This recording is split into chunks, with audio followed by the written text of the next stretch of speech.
Hello students, welcome back in our YouTube channel. Students, today we are doing the 14th chapter of classic science book, that is water, the life-giving liquid. Students, can you imagine your life without water? आपकी जिंदगी बिना पानी के imagine कर सकते हो? No, we cannot imagine because our whole life is completely depend upon water. हमारी पूरी जिंदगी वाटर के ऊपर डिपेंड करती है ना, क्योंकि सुबह से लेके रात तक हमें पानी की ज़रूरत पड़ती है हमारे अलग अलग काम के लिए. We use water for drinking purpose, for planting the water, washing, bathing, cleaning and all other household chores. हमें हर काम के लिए पानी की ज़रूरत पड़ती है. So water is essential for existence of life. Water क्या है? ज़रूरी है लाइफ को एग्जिस्ट करने के लिए अर्थ के ऊपर. 70% of our body is made up of water. 70% यानी कि 70% हमारी बॉडी पानी से मिलकर बनी है. About 97% of water present on earth is ocean water. मतलब क्या है? 97% जो पानी है अर्थ के ऊपर वो कौन सा है? ओशियन वाटर है, सी वाटर जिसे हम कहते हैं. और 3% क्या है? फ्रेश वाटर है. मतलब 97% क्या है? ओशियन वाटर है जिसे हम पी नहीं सकते, because ocean water, sea water क्या होता है? सॉल्टी होता है, सॉल्ट प्रेजेंट होता है, उसे हम ड्रिंकिंग पर्पस के लिए यूज नहीं कर सकते. और जो 3% है सिर्फ वो वाटर क्या है? फ्रेश वाटर है जिसे हम ड्रिंकिंग पर्पस के लिए यूज करते हैं directly. Here we have sources of water. Water के क्या क्या सोर्स है? तो सबसे पहले आता है हमारे पास रेन वाटर, मतलब बारिश का पानी. सो रेन वाटर कैसे है हमारे वाटर का सोर्स? हम देखते हैं. Rain is a main source of water. Rain क्या है? पानी का मेन सोर्स है. Rain water occur when water vapours in the air condensed. Rainfall कब होती है? जब वाटर वेपर्स जो एटमॉस्फेयर के अंदर प्रेजेंट होते हैं वो क्या करते हैं? आपस में कंडेंस्ड हो जाते हैं, क्लाउड्स बनाते हैं. जब वाटर वेपर्स बहुत सारे आपस में कंडेंस्ड हो जाएंगे तब क्या बनाएंगे? क्लाउड्स बनाएंगे. और जब क्लाउड्स हैवी हो जाते हैं तब क्या होती है? बारिश आती है, जिसे हम रेनफॉल कहते हैं. While following down in the atmosphere, atmosphere से नीचे गिरते समय it get mixed with impurities and dust particles. मतलब ऊपर से नीचे आते हुए, एटमॉस्फेयर से अर्थ लैंड के ऊपर गिरते हुए बीच में क्या होती है? इम्प्योरिटीज होती हैं, डस्ट पार्टिकल्स होते हैं, जो क्या करते हैं? रेनफॉल के साथ मिक्सड अप हो जाते हैं और रेन वाटर को क्या करते हैं? इम्प्योर कर देते हैं, मतलब गंदा बना देते हैं, जो कि हमारे ड्रिंकिंग पर्पस के लिए डायरेक्टली कंज्यूमेबल नहीं होता. इसलिए हम क्या करते हैं? रेन वाटर को प्योरीफाई करते हैं, फिल्टराइज करते हैं, ताकि वो हम उसको इजीली कंज्यूम कर सके. सो ये हम आगे पढ़ेंगे. रेन वाटर हार्वेस्टिंग है ये. सेकेंड सोर्स है हमारे पास ground water. After rainfall water is collected in the ground. Rainfall के बाद पानी ग्राउंड के अंदर कलेक्ट होना शुरू कर देता है एंड फॉर्म ग्राउंड वाटर, और ग्राउंड वाटर बनना शुरू कर देता है. Water pass through Sands and rock. अब ग्राउंड के अंदर, लैंड के अंदर, अर्थ के अंदर क्या होता है? सैंड्स भी होते हैं, रॉक्स भी होते हैं. तो जब पानी उनमें से पास आउट होगा, गुजरेगा, तो क्या? फिल्टर होना शुरू कर देगा.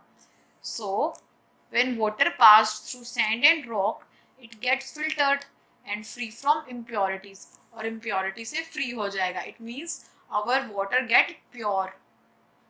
हमें पानी प्योर फॉर्म के अंदर मिल जाएगा. जिसे हम फिर वेल से, ट्यूबवेल से, हैंड पंप से, कहीं से भी ले सकते हैं. Third source we have surface water. Surface water हमारा थर्ड सोर्स है. इसमें क्या होता है? Water present on the surface of earth. Water क्या करता है? सरफेस ऑफ अर्थ के ऊपर प्रेजेंट होता है in the form of ocean, lakes, ponds, rivers. किसकी फॉर्म में? ओशियन की फॉर्म में, लेक्स की फॉर्म में, पॉन्ड्स की फॉर्म में, रिवर की फॉर्म में. So this is known as surface water, और उसे हम क्या कहते हैं? सरफेस वाटर कहते हैं. जो वाटर नेचुरली लैंड के ऊपर, सरफेस ऑफ अर्थ के ऊपर पाया जाता है, लेक की फॉर्म में, रिवर्स की फॉर्म में, ओशन की फॉर्म में, सी की फॉर्म में, उसे हम सरफेस वाटर बोलते हैं। The water in a river and a lake come from rain and snow melt. Surface water हमें कहाँ से मिलता है? मतलब जो रिवर्स के अंदर, लेक्स के अंदर पानी होता है वो रेन से आता है, रेनफॉल से कलेक्ट होता है, और स्नो की मेल्टिंग से कलेक्ट होता है। जब स्नो ऊपर के जो ग्लेशियर होता है वो मेल्ट करना शुरू कर देते हैं, तब जो रिवर के अंदर पानी आता है उसको भी सरफेस वाटर होता है। Next we have ice caps and glaciers. मैंने अभी आपको बताया जो ग्लेशियर होते हैं मतलब बर्फ के पहाड़, जब वो मेल्ट करना शुरू कर देते हैं तो जो उनका मेल्टिंग लिक्विड है, वाटर है, वो क्या है, रिवर के अंदर कलेक्ट होना शुरू कर देता है, सीज के अंदर, ओशंस के अंदर। सो इसके अंदर क्या है, ये सेम वही चीज है। About 70% of the earth fresh water, 70% जो अर्थ का फ्रेश वाटर है वो किसके अंदर लॉक्ड होता है? इन ग्लेशियर्स एंड पोलर कैप्स। ये देख रहे हो ना आप इस पिक्चर में, ये क्या है, ग्लेशियर है, मतलब बर्फ के पहाड़। इसके अंदर 70% फ्रेश वाटर लॉक्ड होता है। मतलब जब ये ग्लेशियर्स मेल्ट होना शुरू होंगे तो जो पानी लिक्विड की फॉर्म में जो पानी आएगा वो वो रिवर के अंदर कलेक्ट होना शुरू कर देगा as a fresh water.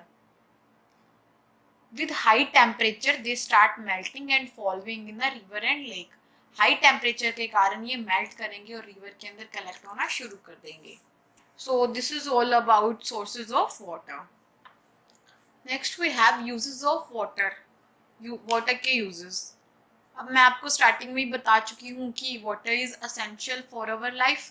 Water हमारी सर्वाइवल के लिए बहुत इंपॉर्टेंट है। सो वाटर को हम बहुत से वर्क पर्पसेस के लिए यूज करते हैं।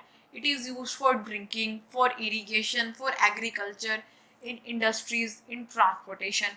हर फील्ड में क्या है, वाटर की जरूरत होती है।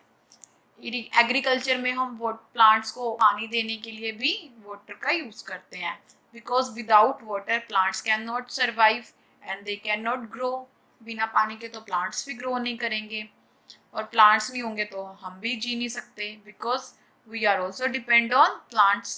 सो for agriculture water is also essential. Industries के अंदर भी पानी चाहिए होता है, बिकॉज क्योंकि इंडस्ट्री के जो प्रोडक्ट्स होते हैं, बनते हैं, सफाई के लिए, प्रोडक्शन के लिए, टेस्टिंग के लिए, हर चीज के लिए हमें वाटर की नीड होती है। So in industries we also require water. Water transportation में भी हेल्प करता है। वाटर ट्रांसपोर्टेशन में कैसे हेल्प करता है? पहले के टाइम में जब एरोप्लेन्स नहीं होते थे, लोग फ्लाइट्स में नहीं ट्रैवल करते थे, तब लोग शिप से ट्रैवल करते थे थ्रू वाटरवेज। वाटरवे से लोग प्रेफर करते थे एक कंट्री से दूसरी कंट्री के लिए। So water is also used for transportation. Water export और इम्पोर्ट के काम में भी यूज आता है, बिकॉज थ्रू शिपिंग हम सामान को एक कंट्री से दूसरी कंट्री भी इजीली ट्रांसफर कर सकते हैं। So water is used for transportation. इसके अलावा भी हम वाटर को और भी पर्पसेस के लिए यूज करते हैं, जैसे इलेक्ट्रिसिटी बनाने के लिए। बड़ी बड़ी टर्बाइन से हम वाटर की हेल्प से इलेक्ट्रिसिटी को प्रोड्यूस करते हैं। वाटर कुकिंग के अंदर, बाथिंग के अंदर, वॉशिंग के अंदर और भी चीजों के अंदर वाटर यूज किया जाता है। This is all are the uses of water. Next we have states of matter. Matter कितनी स्टेट्स में पाया जाता है और स्पेशली वाटर कितनी स्टेट्स में पाया जाता है। वैसे ही हमने टॉपिक पिछले चैप्टर में किया हुआ है, लेकिन हम इसके अंदर दोबारा से डिस्कस कर लेते हैं। We all know that water is present in 3 different states, that is solid, liquid and gas। 3 अलग अलग फॉर्म में पाया जाता है water, solid, liquid and gas के अंदर। और यहाँ पे हम बात करेंगे कि कैसे हम एक स्टेट से दूसरी स्टेट के अंदर वाटर को चेंज कर रहे हैं डिफरेंट डिफरेंट प्रोसेसेस के साथ। तो सबसे पहले हम सॉलिड को लिक्विड के अंदर चेंज करेंगे। सॉलिड क्या है हमारे पास? वाटर की कौन सी फॉर्म सॉलिड होती है? आइस। आइस को हमने लिक्विड मतलब वाटर के अंदर चेंज करना है। So to change ice into liquid we use the process of melting. Melting से हम क्या कर देंगे, आइस को लिक्विड के अंदर चेंज कर देंगे। एंड नेक्स्ट है लिक्विड को गैस के अंदर चेंज करना। इट मीन्स वाटर को वाटर वेपर्स के अंदर। Water vapours are the gases state of water. तो लिक्विड को वाटर वेपर्स के अंदर कन्वर्ट करना with the help of evaporation. Evaporation की प्रोसेस से हम वाटर को वाटर वेपर्स के अंदर चेंज कर सकते हैं। सो ये कैसे होगा, व्हेन वी हीट लिक्विड, जब हम लिक्विड को हीट करेंगे, वाटर को हीट करेंगे, तो क्या होगा, हीटिंग से जो लिक्विड है वो वाटर वेपर स्टीम्स के अंदर कन्वर्ट होना शुरू कर देगा, वाटर वेपर्स के अंदर, और गैसेस फॉर्म के अंदर ट्रांसफर हो जाएगा। ये प्रोसेस हमने किया था इवेपोरेशन पिछले चैप्टर में। और इसके ये किसका बेस्ट एग्जांपल है, सी वाटर में से साल्ट को एक्सट्रैक्ट करने के लिए भी हम इवेपोरेशन की हेल्प लेते हैं। नेक्स्ट है हमारे पास गैस को वापस सॉलिड के अंदर चेंज करना। वाटर वेपर्स को आइस के अंदर चेंज करना directly without changing into liquid. तो इसके लिए हमारे पास प्रोसेस है डिपोजिशन या फिर सॉलिडिफिकेशन।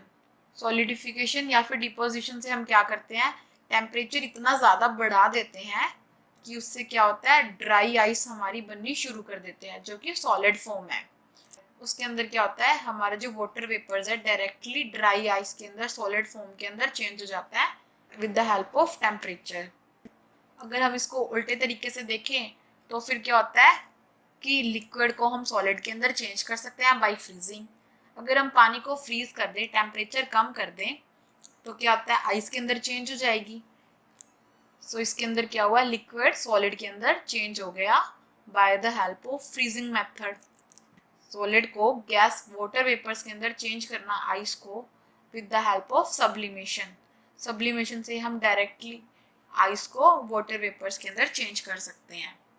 और वाटर वेपर्स को लिक्विड के अंदर चेंज करना, जब वाटर वेपर्स आपस में कंडेंस्ड हो जाते हैं तो वो क्या बनाते हैं, लिक्विड बनाते हैं, जिसे हम क्या कहते हैं, पानी।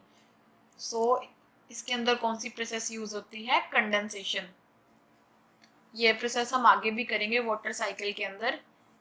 सो इस प्रोसेस में क्या होता है, वाटर वेपर्स आपस में कंबाइन होते हैं एक दूसरे के साथ और लिक्विड फॉर्म के अंदर चेंज हो जाते हैं। So water vapour change into liquid form and with the help of condensation. So this is all about the state of matter, in which we will discuss the change of one state into other with the help of different processes. Next we have water cycle. This is very important topic of this chapter. Water cycle. What is water cycle? It is a cycle in which the concentration of the water remain constant on the earth. मतलब जो water की concentration है वो whole earth क्या होगी, constant रहेगी। सो देखते हैं हम कैसे रहती है वाटर की concentration constant. First we have a definition of water cycle. It is a process in which water move from land to the sky and back again. कैसे, मतलब इसके अंदर क्या होता है, ये प्रोसेस है, इसके अंदर वाटर लैंड से ट्रांसफर होता है स्काई की तरफ और वापस से स्काई से लैंड की तरफ आता है. So it is a process in which water is moved from land to sky and back again. So ये प्रोसेस शुरू होती है हमारी सबसे पहले इवेपोरेशन से. इसके अंदर क्या होता है कि हमारे लेक्स होती है, ओशियंस होते हैं, उसमें से सनलाइट की प्रेजेंस से, सन की लाइट से हीट प्रोड्यूस होती है. उस हीट की वजह से वाटर वेपर्स बनना शुरू करते हैं, लिक्विड वाटर वेपर्स के अंदर ट्रांसफर होना शुरू कर देते हैं. This is known as evaporation. Evaporation process के अंदर हमारे सी का जो वाटर है वो वाटर वेपर्स के अंदर ट्रांसफर होना शुरू कर देता है और एटमॉस्फेयर के अंदर वाटर वेपर्स प्रेजेंट होना शुरू कर देते हैं. And with the help of condensation, condensation की हेल्प से जो ये वाटर वेपर्स बने हमारे गैसेस फॉर्म के, वो आपस में कंडेंस्ड होकर क्लाउड्स बनना शुरू कर देते हैं. लाइक दिस, क्लाउड्स बनने शुरू कर दिए. The amount of water vapours increased, then they combined with each other, then they condensed with each other, और then they form clouds. Condensation में क्या करते हैं, वाटर वेपर्स आपस में कंडेंस्ड होकर क्लाउड्स बनाना शुरू कर देते हैं. And next step is precipitation. Precipitation के अंदर क्या होता है, when these condensed clouds are become too heavy, जब ये क्लाउड्स हैवी हो जाते हैं, अमाउंट ऑफ वाटर इसके अंदर ज्यादा हो जाती है, देन दे प्रेसिपिटेट, मतलब रेनफॉल के फॉर्म में, रेन की फॉर्म में लैंड के ऊपर गिरना शुरू कर देते हैं. सो this is the process of precipitation. हमारा नेक्स्ट स्टेप है कलेक्शन. जब रेन वाटर लैंड के ऊपर कलेक्ट होना शुरू कर देगा इन ग्राउंड वाटर और in seas, rivers, ponds, so उस प्रोसेस को हम बोलते हैं collection. In water cycle we have 4 main steps. First is evaporation, second is condensation, third is precipitation and fourth one is collection. So in 4 processes के ऊपर हमारा water cycle complete होता है, और ये water cycle again and again दोबारा से start होना शुरू कर देता है. सो इसी तरह से क्या हुआ, जो हमारी वाटर की कंसंट्रेशन है वो एटमॉस्फेयर के अंदर, लैंड के अंदर, हमारे अर्थ सरफेस के अंदर कांस्टेंट हो गई. क्योंकि जितना वाटर इवेपोरेट हुआ उतना ही क्या हुआ, प्रेसिपिटेशन की फॉर्म में, रेनफॉल की फॉर्म में वापस अर्थ के ऊपर कलेक्ट होना शुरू हो गया. So this is water cycle. Next we have drought, मतलब सूखा. ड्रॉट की बेस्ट एग्जांपल है राजस्थान. राजस्थान जो क्या है, हॉट प्लेस है, उसके अंदर ड्रॉट की प्रॉब्लम अक्सर आती है, जिसे हम कहते हैं सूखा. The drought is a condition of high temperature in which there is a great loss of water from the surface of earth. ऐसी कंडीशन जहाँ पे क्या होता है, टेम्परेचर बहुत हाई होता है और क्या है, वहाँ पे जो लॉस ऑफ वाटर है वो ग्रेट होता है, मतलब बहुत ज़्यादा वाटर लॉस होता है. वाटर लॉस कैसे हो सकता है, with the help of transpiration. So water loss किस फॉर्म में हो सकता है, ट्रांसपिरेशन की फॉर्म में हो सकता है, इवेपोरेशन की फॉर्म में हो सकता है, और भी कारण है जिससे हमारे वाटर लॉस है वो ज़्यादा हो सकता है. The soil become dry and there is no addition of water. इससे क्या होता है, जो soil become dry, soil dry होना शुरू कर देते हैं, and there is no addition of water, और उसके अंदर पानी की और एडिशन नहीं हो सकती. ये देखिए इस पिक्चर में देख सकते हो सॉइल कैसे बन चुकी है, अनफर्टिलाइज सॉइल बन जाती है, जो क्या होती है, ड्राई होती है, और उसके अंदर हम और पानी ऐड नहीं कर सकते. सो ये ड्रॉट की प्रॉब्लम अक्सर हॉट प्लेसेस के अंदर आती है. जो एरिया इंडिया का बहुत गर्म होता है उसके अंदर ड्रॉट की प्रॉब्लम अक्सर आती है. So this is the condition of drought, and Rajasthan is the best example of India. Next we have floods. Floods is a condition of heavy rainfall causing river to flow beyond their banks. इसमें क्या होता है, जब heavy rainfall हो, जब बारिश ज़्यादा पड़े और क्या करे, रिवर्स और लेक्स में से जो पानी है वो अपने किनारों से बाहर निकलना शुरू कर दे. मतलब जो लेवल ऑफ वाटर है रिवर्स और लेक्स का हाई हो जाए, इतना ज़्यादा हो जाए कि वो किनारों से बाहर निकलना शुरू कर दे. And the water spills on to the lands, और पानी ज़मीन के ऊपर फैलना शुरू कर दे. The floods generally develop over a period of days. Floods normally क्या करते हैं, बहुत टाइम के बाद आते हैं. ये आप पिक्चर देख सकते हो, this is a picture of floods. इसके अंदर क्या है, जो पानी है, देखो कि पानी कैसे रोड्स के ऊपर आ चुका है और सब कुछ डूब रहा है. तो इस कंडीशन को हम क्या कहते हैं, फ्लड्स कहते हैं. Next we have water pollution.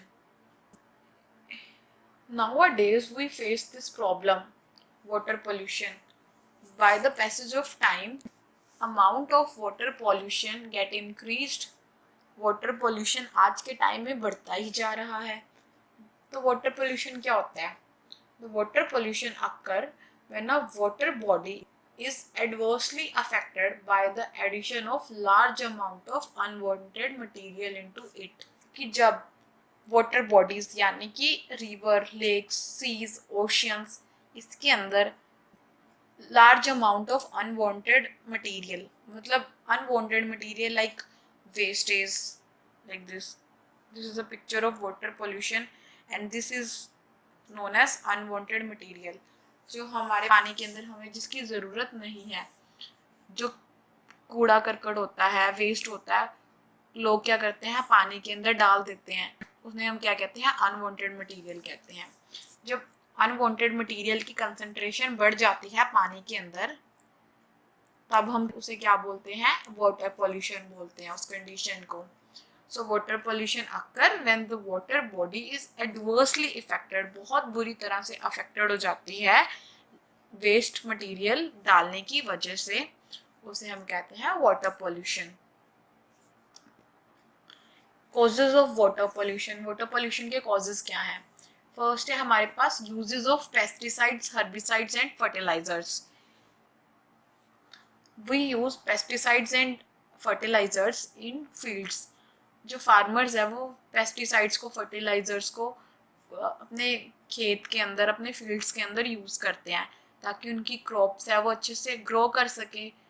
So irrigation के टाइम पे जो वाटर है वो जब पेस्टिसाइड्स और फर्टिलाइजर के साथ मिक्सअप होगा, मिक्स्ड वाटर है जो वो निकलेगा बाहर, सीज के अंदर ट्रांसफर होगा, तो क्या कर देगा बाकी पानी को भी पॉल्यूट कर देगा, जिसकी वजह से क्या होगा वाटर पोल्यूशन इंक्रीज होगा। सो इससे क्या होगा जो वाटर है वो केमिकली पॉल्यूटेड हो जाएगा। ठीक है, सो इसलिए हम कह सकते हैं use of pesticide and herbicides as well as fertilizers make water pollutant and cause water pollution. Next है हमारे पास sewage and waste of factories.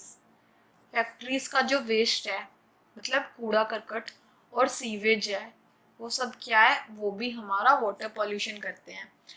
Chemical factories के अंदर कितना सारा केमिकल निकलता है, वो सब क्या करते हैं वाटर के अंदर डाल देते हैं, वाटर के अंदर सप्लाई कर देते हैं उसकी, और उससे क्या होता है जो हमारे सीज का या फिर रिवर्स का जो वाटर होता है वो पोल्यूट होना शुरू कर देता है इतने ज़्यादा केमिकल की वजह से।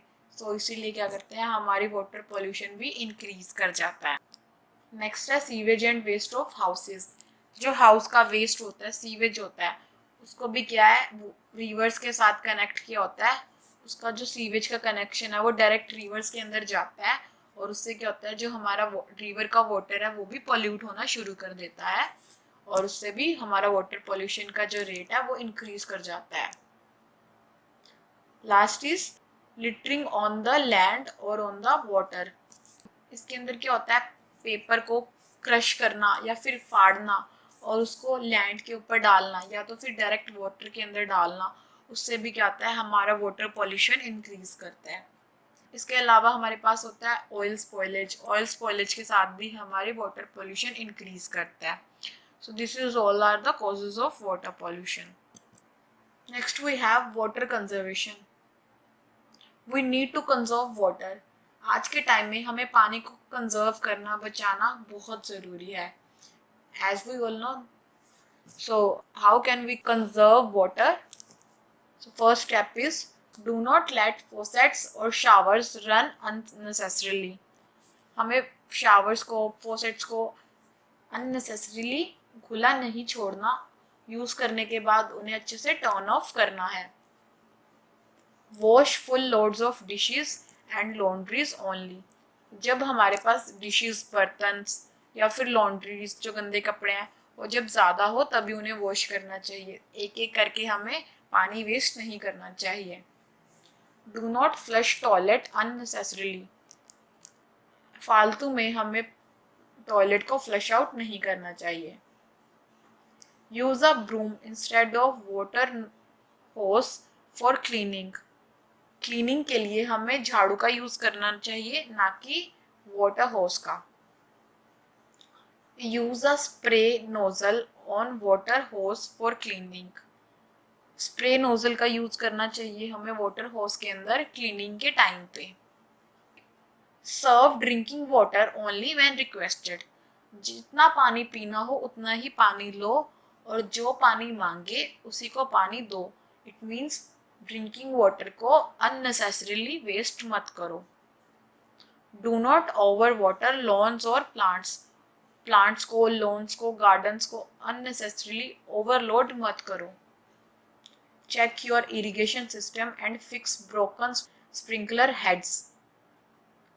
अपने इरिगेशन सिस्टम को चेक करो, और अगर आपके स्प्रिंकलर हेड्स टूट चुके हो तो उन्हें फिक्स करो। लीकेज की प्रॉब्लम को अवॉइड करो। So these are the some steps to conserve water. There are much more, but if you follow these, then we can save much water on our land. So yes, we have a last topic, rainwater harvesting. Rainwater harvesting हमारा last topic है और बहुत important topic है. As we discuss in the source of water, कि जो rain water है वो हमारा बेस्ट सोर्स है वाटर के लिए। तो उसके अंदर मैंने आपको बताया था कि हम रेन वाटर को फिल्टराइज करते हैं for drinking purpose and other household work. So इसके अंदर हम देखते हैं कैसे हम प्यूरिफाई करेंगे और रेन वाटर हार्वेस्टिंग होता क्या है। So rainwater harvesting is a process in which we collect rainwater and filterized it for consumption and for other uses. हम रेन वाटर को कलेक्ट करते हैं और उस पानी को फिल्टराइज करते हैं ताकि हम उसको कंज्यूम कर सकें और बाकी वर्क्स के लिए भी यूज़ कर सकें। सो इसके अंदर सबसे पहला स्टेप है हमारे पास कलेक्शन ऑफ रेन वाटर। जो हमारे घर के टेरेस होते हैं, छत या रूफ, उसके ऊपर हमने कुछ मटेरियल लगाया होता है, पाइप्स, जिसके अंदर हम अपने रेन वाटर को कलेक्ट करना शुरू कर देते हैं। लाइक दिस, ये होल्डर होते हैं, इसके अंदर हमारा रेन वाटर कलेक्ट होना शुरू कर देता है। ठीक है। और इसके बाद हमारा सेकंड स्टेप्स है transportation of this rain water, this collected rain water into the tanks by the help of pipes. कुछ पंप्स, पाइप्स लगाए होते हैं इस रूफ के साथ, इस होल्डर के साथ अटैच किए होते हैं हमने, जिससे जो कलेक्टेड रेन वाटर है वो डायरेक्ट टैंक के अंदर ट्रांसफर होना शुरू कर देता है। सो थर्ड स्टेप है हमारे पास फिल्टराइजेशन। इस टैंक के अंदर हमारे पास कुछ मटेरियल होता है जिससे हम हमारे रेन वाटर को फिल्टर करना शुरू कर देते हैं। इस टैंक के अंदर हम अपने वाटर को फिल्टर करते हैं और डिसइंफेक्ट करते हैं ताकि जो रेन वाटर के अंदर इम्प्योरिटीज होती है, डस्ट पार्टिकल्स होते हैं, एज वेल एज जो बैक्टीरिया होते हैं जो हमारी बॉडी के लिए फिट नहीं होते, हम उसको भी खत्म कर देते हैं और पानी को फिट कर देते हैं ड्रिंकिंग पर्पस के लिए। सो इसके अंदर हमने फिल्टराइज कर लिया और उसके बाद हम अपने वाटर को स्टोर करते हैं इन द वेल्स और इन अदर टैंक्स। और उसके बाद हम अपने वाटर को किसी भी वेल्स के अंदर, कुएं के अंदर, या तो फिर कुछ टैंक्स के अंदर, बड़े बड़े टैंक्स के अंदर स्टोर करके रख लेते हैं। और जब भी हमें वाटर की रिक्वायरमेंट होती है तब हम उस वाटर को यूज़ कर लेते हैं। सो इस प्रोसेस से हम वेस्ट वाटर को, जो कि रेन वाटर है, जो हम नॉर्मली किसी काम में यूज़ नहीं करते और जो यूज़ नहीं हो सकता, उसको हम यूज़फुल बनाते हैं फिल्टराइज करके, और उसको कलेक्ट करके, उसको फिल्टराइज करके यूज़फुल बनाते हैं और फिर उसको यूज़ करते हैं अपने बाकी काम के लिए। So this is a method of water conservation and this is very effective method if we conserve water. So students, this is the end of our chapter. I hope you all understand this concept. If you have any query, then please tell me in the comment section. I will definitely help you. So we will meet in the next video. Till then, bye.